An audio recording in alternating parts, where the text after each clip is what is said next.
So today I want to make a little video about the Sargent and Greenleaf 6120 electronic safe lock. We had consistent trouble opening our safe. To position the handle just in a certain spot, and you could tell because when you heard the solenoid click, it would be super faint, just barely hear it, and you knew it wasn't going to open. But sometimes when you put the number in, you had the handle just in the right spot, you'd hear a loud click and it would open. And now the reason I'm making this video is because I looked for information on how this lock set works and what I could do to maybe troubleshoot it, lubricate it, figure, replace some parts, do something to get it to work myself. Wasn't able to find any breakdown information or diagnostic information about this lock other than just replacing the whole thing as you see it here. Disclaimer, I'm not a locksmith, I'm not an electronics expert, but I'm going to do it anyway. So, take your pocket knife, pop this S&G logo off the bottom right here, just slip under it and pop it off. That reveals this number 2 Phillips screw. Pop that guy out, get your handy dandy blade, pry up gently, and then you can see various workings of the keypad, which is the battery compartment. This particular 6120 takes one 9-volt battery that goes in from the bottom right here. I'll set that aside for now.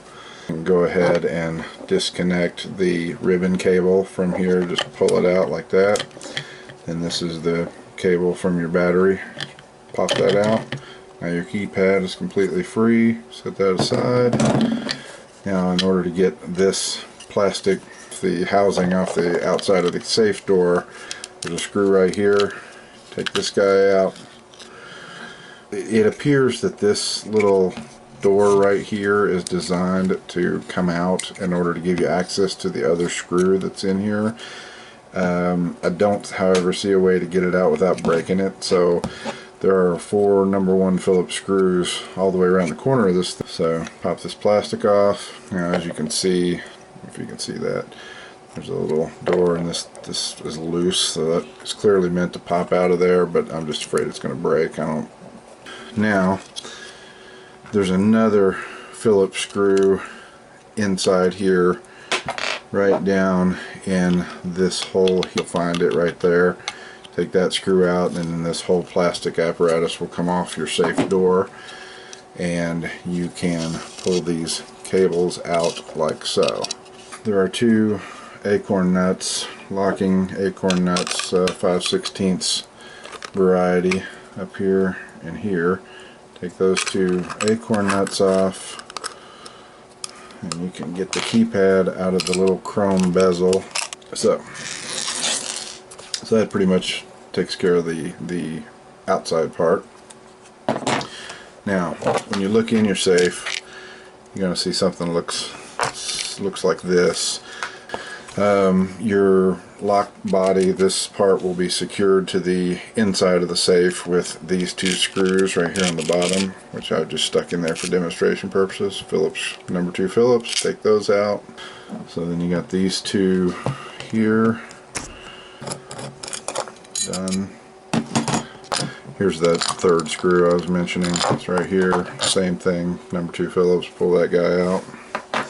Now, there is this plastic cap on the top, and I'm not 100% sure what that's for. It looks like it may be some sort of a service panel for a locksmith or something to be able to access a couple of contacts that are down in the bottom of this cavity. I'll show you. There's a big capacitor in here. They have their warranty void if you open this thing, all kinds of scary stuff, whatever. It's not working anyway. I'm going to take it apart. So before we do that, I'm going to go ahead and hook the battery and the keypad back up and just show you one more time what it looks like at this point. Now we can operate this thing just as if it's in the safe. Now you heard a really audible snap that time. And there, it locked back. Actually, it didn't unlock, so which has been the problem the whole time. Thing just doesn't. You can hear the solenoid snap, but it just doesn't unlock. If it does, this thing should go up. This little tab right here, you should be able to push that up. See, it's just not chooching. And for those of you who are familiar with AVE videos, you'll understand what that word means. And I don't mean to cop his word, but it's just funny. I enjoy his videos, so props to AVE. Alright, we're going to take this cover plate off and have a gander. This is just a little tiny Allen screw here. I'm using a 5/64 bit, and it's a little bit small. And this thing is all just cast pot metal. It's like zinc, you know. This thing appears to be some sort of counterweight. I'm not 100% sure what its function is. It doesn't really seem to interact with the solenoid at all. You can see here that this is the solenoid right here, clearly. So we're just going to go ahead and pull this off and get it out of the way. There's a little tiny spring that rides on here, like, see the little notch right there that this teeny tiny spring goes into on this side, and then it wraps around there like that. So we'll set that aside. And this little pawl here, I have pushed the solenoid back like it would be in the unlocked position. This thing has to be depressed, whatever this part right here is. So you got to depress that, which is normally depressed when the cover's on. So this would be depressed, and then when you slide your slider back, it's going to push on this little paw, and that's going to push the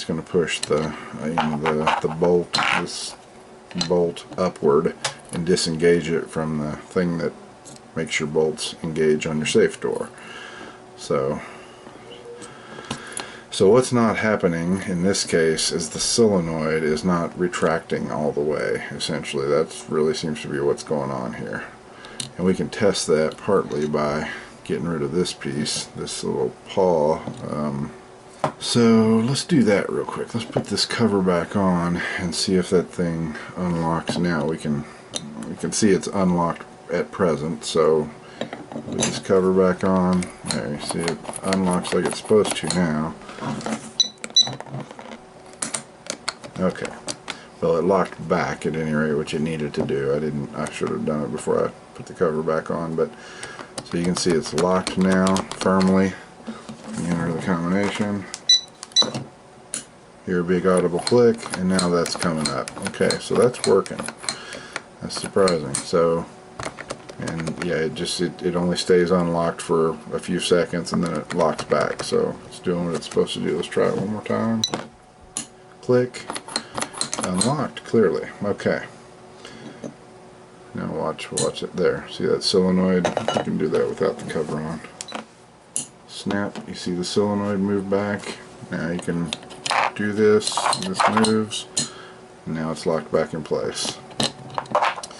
So something about this seems to be maybe what's going on. I don't know. This should be pushed down. Let me try that again. So that's pushed down. Yeah, that's working fine. Okay.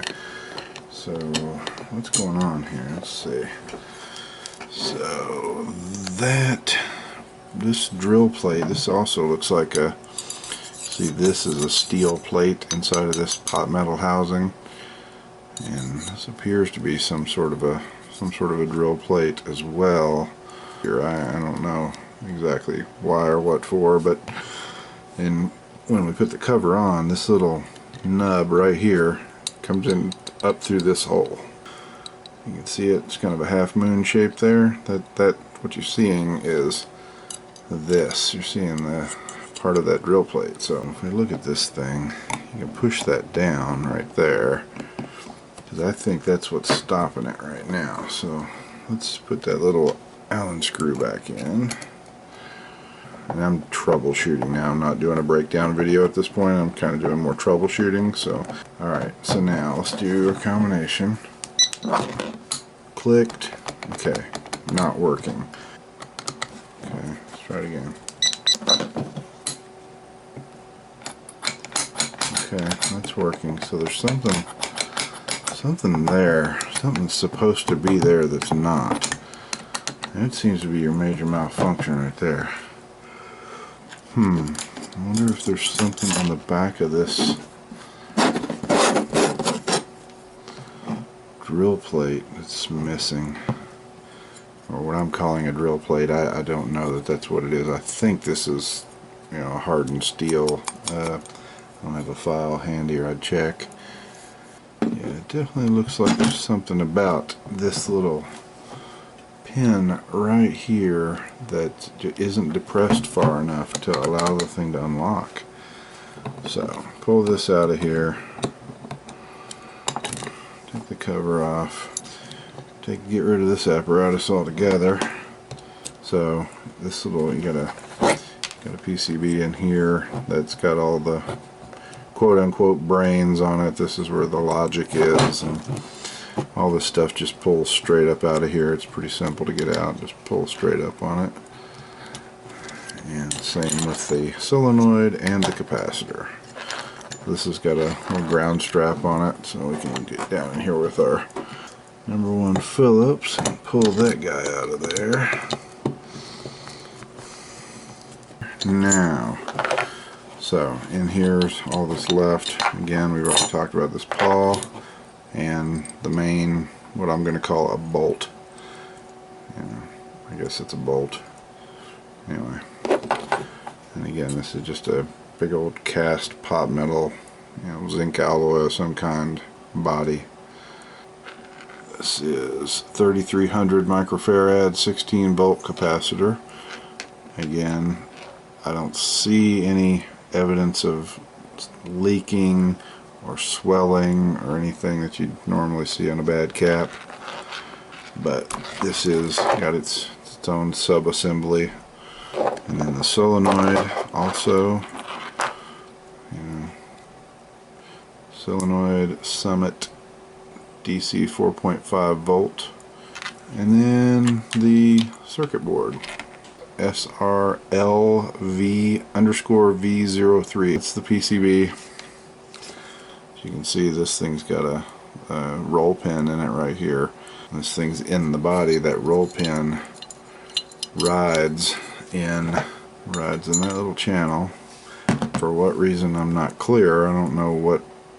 I'm not sure why it would hurt anything if that solenoid piston were just allowed to spin instead of having to be a certain orientation. Seems like that just is going to create potential for binding. I don't know. There must be a reason it's there. I don't know what it would be though. And then there's a channel on the other side of the cover plate right here for the long side of this roll pin. This roll pin's not put in straight and not put in evenly. It's longer on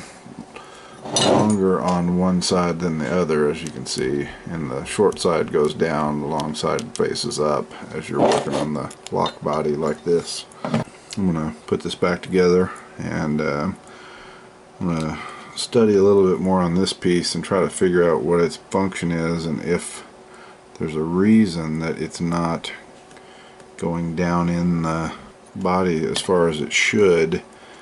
And that's clearly what's causing the thing to bind up, but I'm trying to figure out why it's not going down in far enough. So let's put the ram back in, or the bolt rather.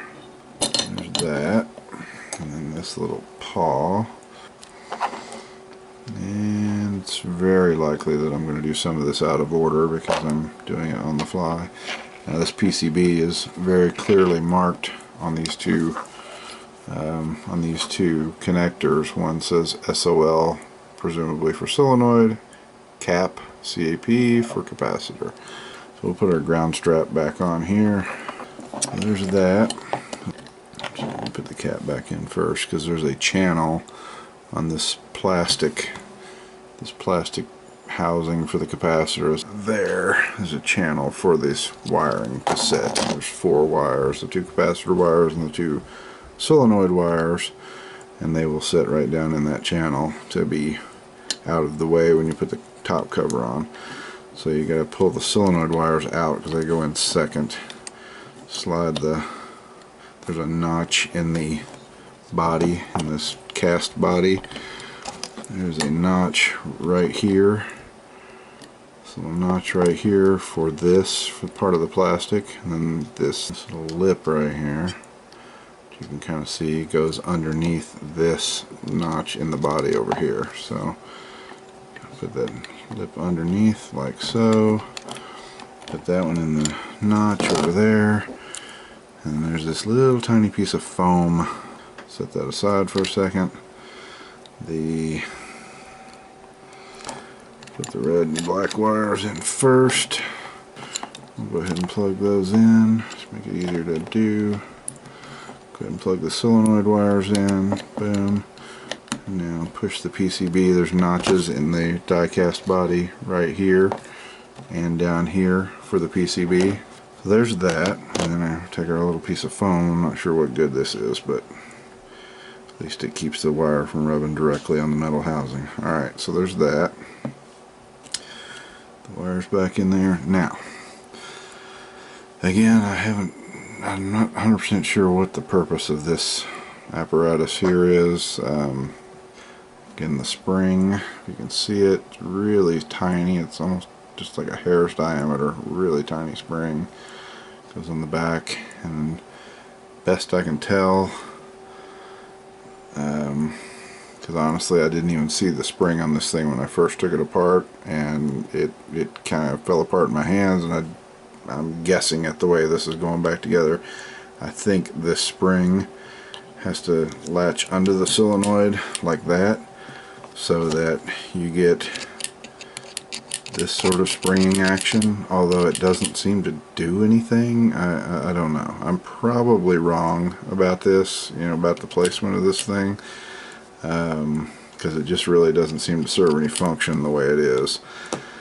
Yeah, see, that wouldn't work because then the solenoid can't move forward. So yeah, it almost has to go this way. Yeah, I don't know though. That could be wrong. I would pay particular attention when you take your cover plate off about how that spring, that teeny tiny spring in this apparatus here is oriented, because I cannot positively tell you. So now, the problem piece, I think. Spring inside, spring in there, drop this down in there like that. It probably wouldn't be a bad idea to lubricate this channel, lubricate the other channel that roll pin rides in with some light machine oil or something like that. For the purposes of this demonstration, I'm just going to put it back together as is. So, if you can see, that thing almost wants to catch on that hardened steel, but it's not. And if you go ahead and see, it's dropping down.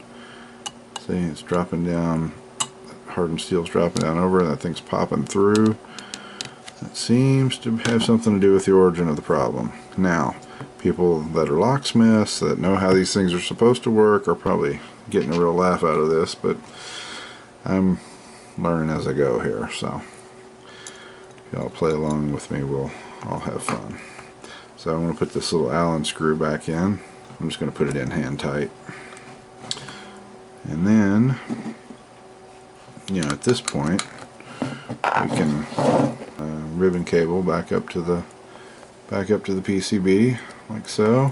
Hook our battery back up to the PCB, and we're back in operational business. So you're here, big click, bolt's not moving, and you heard it click back.